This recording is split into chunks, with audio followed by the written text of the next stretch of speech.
ایک پانی کا تھیلا، ایک کھانے کا تھیلا. اب یہ جو دو تھیلے تھے حضرت اسما نے کیا کیا، وہ جو کپڑا تھا نا جو کمر پر باندھا تھا، جس کو اب ہم کہتے کمر بند، عربی میں کہتے نطاق، یہ جو کپڑا تھا آپ نے وہ کپڑا کھولا، کھولنے کے بعد اس کے دو ٹکڑے کیے. دو ٹکڑے کرنے کے بعد آپ نے کیا کیا، ایک ٹکڑے سے آپ نے کھانے کے تھیلے کو باندھا اور ایک ٹکڑے سے پانی کے مشکیدے کو باندھا اور پھر دونوں کو کمر پر باندھ کر گئی ہیں.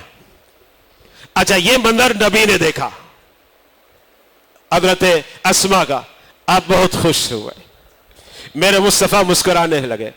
میرے مصطفیٰ نے فرمایا اے دو کمر بند والی، عربی میں اس کو کہتے ہیں ذات النطاقین. یہ الفاظ جو میرے مصطفیٰ کی زبان سے نکلے نا حضرت اسما کو بھی پسند آئے. اور پھر اس کے بعد عرب کے اندر رواج ہو گیا کہ وہ عورت جو بڑی محنتی ہو، بڑی خدمت گزار ہو، لوگ جس سے بہت خوش ہوں، اس عورت کو یہ کہنے لگ گئے یار یہ تو نطاقین والی ہے. یہ اہل عرب کہنے لگے. یہ حضرت اسما. اچھا اب آپ ذرا غور کریں خدمت گزاری کون کر رہا ہے، حضرت صدیق ابو بکر کا کنبہ. لیکن یہ کفار مکہ جو ہے نا ڈھونڈتے ڈھونڈتے چونکہ مدینے کے راستے گئے نہیں ملے، نبی کا لگتا ہے کوئی خفیہ تدبیر ہے، راستہ چینج کر کے جا رہے ہوں گے. یہ پہنچ گئے کہاں، غار ثور پہنچ گئے. جب غار ثور پہنچے تو اللہ کے حبیب کے پیارے دوست صدیق ابو بکر بارگاہ رسالت میں عرض کرنے لگے یا رسول اللہ دشمن ہمارے قریب آ گیا. فاصلہ کتنا ہوگا پتہ ہے، شاید 1-2 فٹ یا 2-4 فٹ، اتنے قریب. یعنی یہ سمجھ لے کہ شاید اتنا ہی فاصلہ ہوگا، دشمن اتنا قریب آ گیا. لیکن دشمن کو پتا نہیں کہ غار کے اندر یہ عظیم شخصیات جلوہ افروز ہیں. یہ دشمن کو نہیں پتا. صدیق ابوبکر عرض کرنے لگے یا رسول اللہ ابھی یہ ہمیں پکڑ لیں گے لیکن اللہ نے مدد فرمائی. اب دیکھیں پہلے بھی مدد فرمائی اور یہاں بھی اللہ نے مدد فرمائی. اب اللہ نے یہاں مدد کیسے فرمائی کہ اللہ نے مکری کو حکم دیا، مکری نے وہ جو سوراخ تھا نا اس سوراخ میں جالا بنا دیا. اچھا اور کبوتری نے گھونسلہ بنا دیا. اب جب یہ وہاں پہنچے تو آپس میں باتیں کرنے لگے کہیں ایسا تو نہیں اس سوراخ کے اندر ہے. ایک کہنے لگا کہیں ایسا تو نہیں اس سوراخ کے اندر ہے. دوسرا کہنے لگا یار یہ کیسے ہو سکتا ہے، اگر سوراخ کے اندر ہوتے تو جالا تھوڑی ہوتا، اگر اس سوراخ کے اندر ہوتے تو پھر یہ کبوتری کا گھونسلہ تھوڑی ہوتا. یہ کہ اس طریقے سے وہ چھوڑ کے چلے گئے.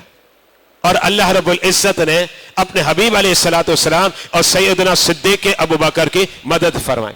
ایک اور بات بتانا چاہ رہا ہوں، وہ بات یہ اب سعودیہ جائیں، صفائی ستھرائی کا خیال ہم سے زیادہ وہاں ہے. یہ بات ذہن میں رکھے گا. برا فوراً دیکھیں اب حرم میں بھی کیا ہے، کتنے خادم ہیں، ذرا کچھ ہوگا پھر صفائی کے لیے آ جاتے، تھوڑی دیر ہوتے پھر صفائی کے لیے، تھوڑی دیر ہوتے پھر صفائی. ہمارے یہاں مساجد میں اتنی صفائی ستھرائی یا ہمارے گھر میں اتنی صفائی ستھرائی نہیں جتنی ان کے یہاں ہے. اچھا جب ان کے یہاں تو اب کبوتر جو آتا ہے، کبوتر تو بیٹ ڈالتا ہے، اب بیٹ کرے گا تو ظاہر بات ہے گندگی تو ہو گئی نا، اور گندگی ہوگی تو ظاہر بات ہے آپ کو تعفن ایک کراہت محسوس ہوگی. لیکن خدا کی شان دیکھیے کہ آج بھی مکے کے اندر آپ چلے جائیں تو کبوتر چوک بنے ہوئے ہیں. یہ کبوتر کہا جاتا ہے کس کی نسل ہے پتہ ہے، یہ وہی کبوتری ہے، اسی کبوتری کی نسل ہے. اور اللہ نے اس کبوتری کو اتنی عزت دی کہ تیری نسل قیامت تک مکے اور مدینے میں رہے گی، کیونکہ تو نے جو ہے نا کیا کام کیا، گھونسلہ بنایا. اچھا اب آپ آیت کریمہ کی طرف پھر آئے.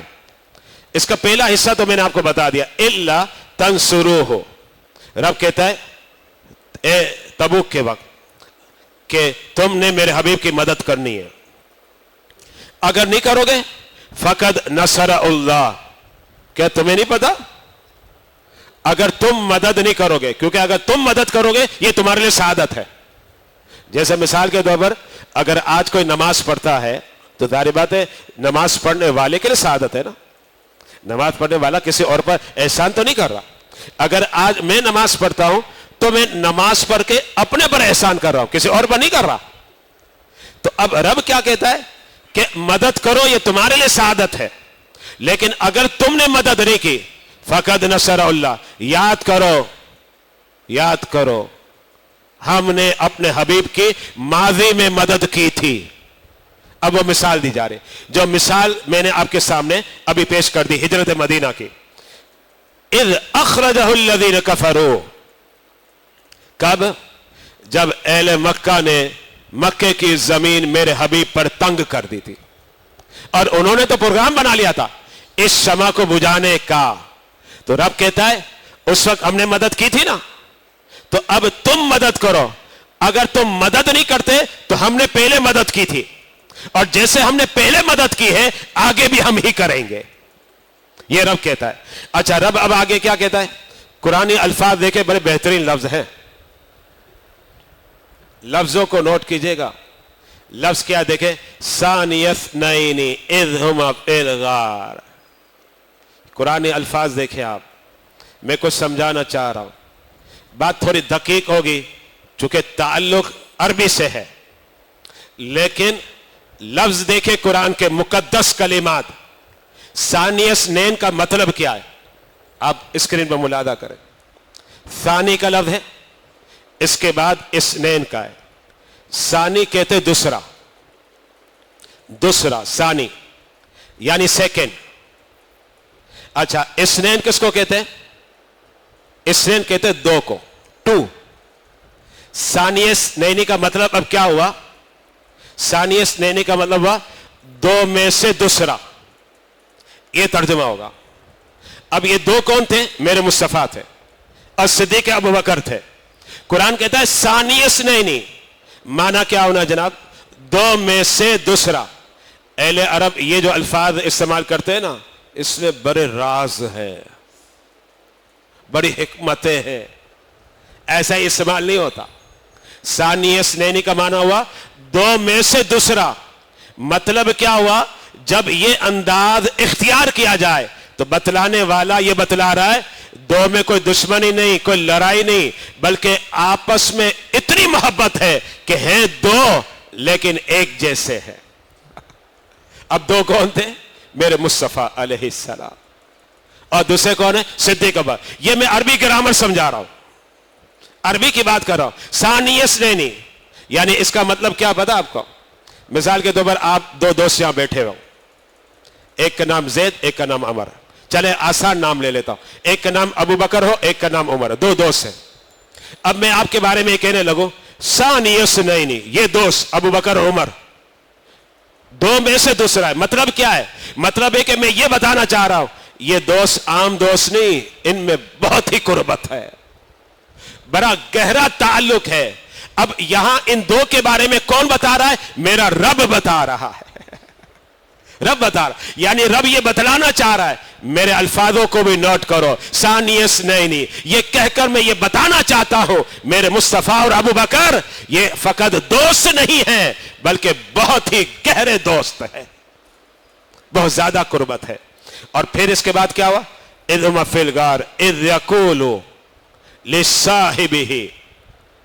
اب وہ جو دو میں سے دوسرا تھا نا, تو ان میں سے ایک نے دوسرے کو کہا, ان دو میں سے ایک نے کہا اذ یقول لصاحبہ, یہاں لفظ صاحب ہے.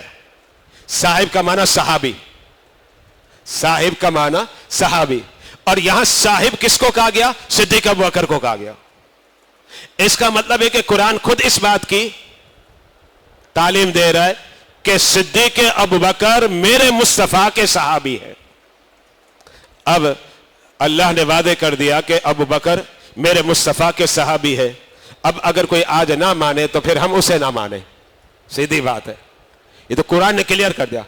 میں بالکل واضح لفظوں میں کہنا چاہ رہا ہوں اور بڑے پر اعتماد لفظوں میں کہنا چاہ رہا ہوں, جتنے بھی صحابہ ہیں ان کے لیے صاحب کا لفظ کہ وہ صحابی ہے کسی کے لیے استعمال نہیں ہوا, صرف اور صرف جو ہے صدیق ابوبکر کے لیے استعمال ہوا. یہ بات ذہن میں رکھیں. نہ حضرت عمر کے لیے استعمال ہوا,